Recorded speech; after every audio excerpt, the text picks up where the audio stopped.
देवदत्त और देवयानी अपने बेटे कार्तिक की शादी स्नेहा से कर देते हैं और घर में बहू के आने से सभी बहुत खुश हैं।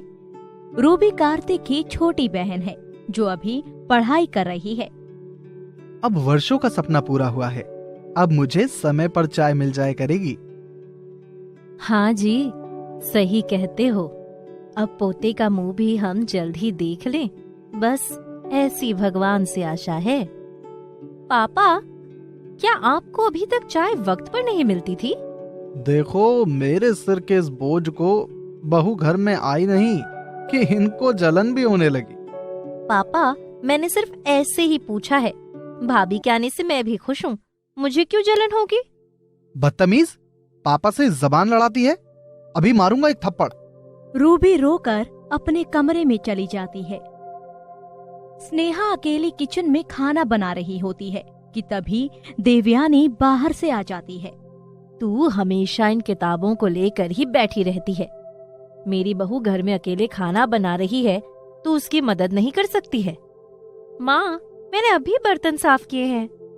हाँ तो खाना कौन बनाएगा? माँ, मेरे एग्जाम है तो मैं पढ़ रही थी। इस घर की बहू को तूने नौकर समझा है क्या, जो वो तुम्हारा खाना बनाए?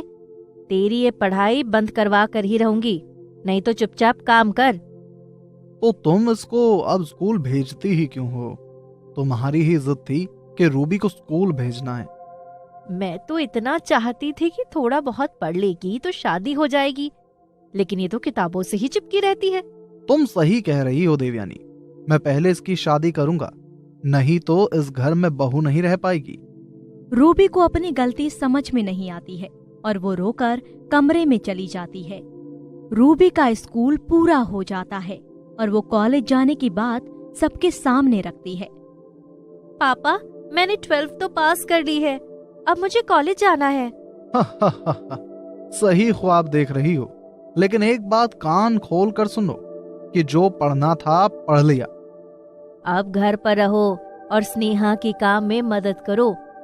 हाँ, मैं अकेले काम करते करते थक जाती हूँ।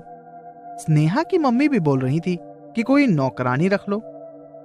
भैया, मैं नौकरानी हूँ क्या? अच्छा, तो स्नेहा नौकरानी है क्या? मुझे कुछ नहीं, मुझे कॉलेज जाना है। तूने 4 किताबें क्या पढ़ ली? तू बड़ों से बात करने की तमीज ही भूल गई है। मैं अपने हक की बात कर रही हूँ और बड़े ही अपना फर्ज भूल चुके हैं। तेरी इतनी हिम्मत!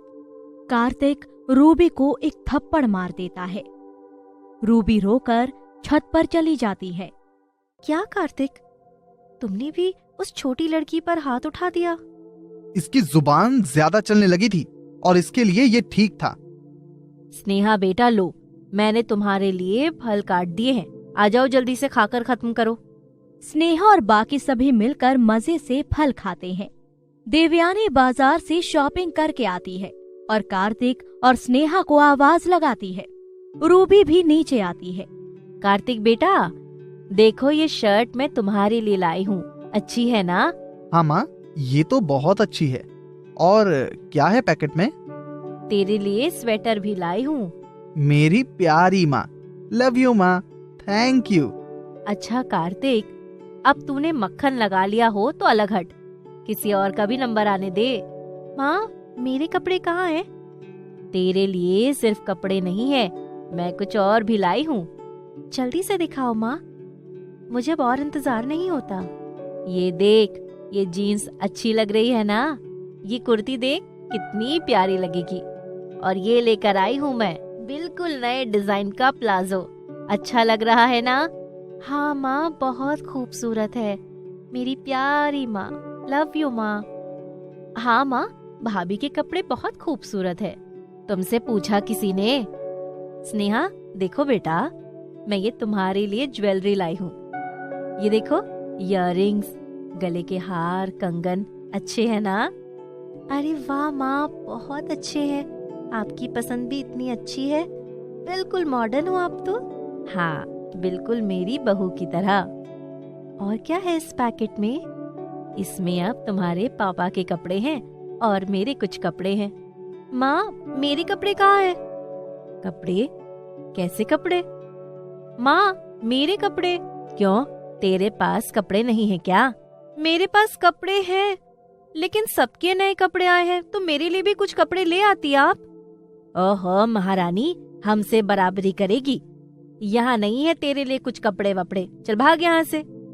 रूबी रोकर वहाँ से चली जाती है और कुछ दिनों तक यूं ही काम करती है।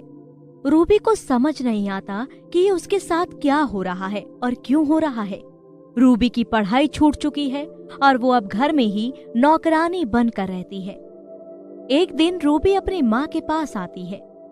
माँ, आपने मुझे पैदा तो किया है ना?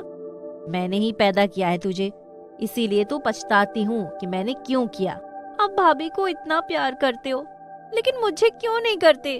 तेरी भाभी ही इस घर में चिराग जलाएगी, उससे ही हमारा वंश चलेगा, इसीलिए हम उसे प्यार करते हैं। तेरा क्या है, तू तो दूसरे के घर चली जाएगी। रूबी ये भेदभाव झेलकर आज भी रो रही है। समाप्त। ऐसे ही मजेदार वीडियो के लिए सब्सक्राइब जरूर करें और घंटी दबाना ना भूलें।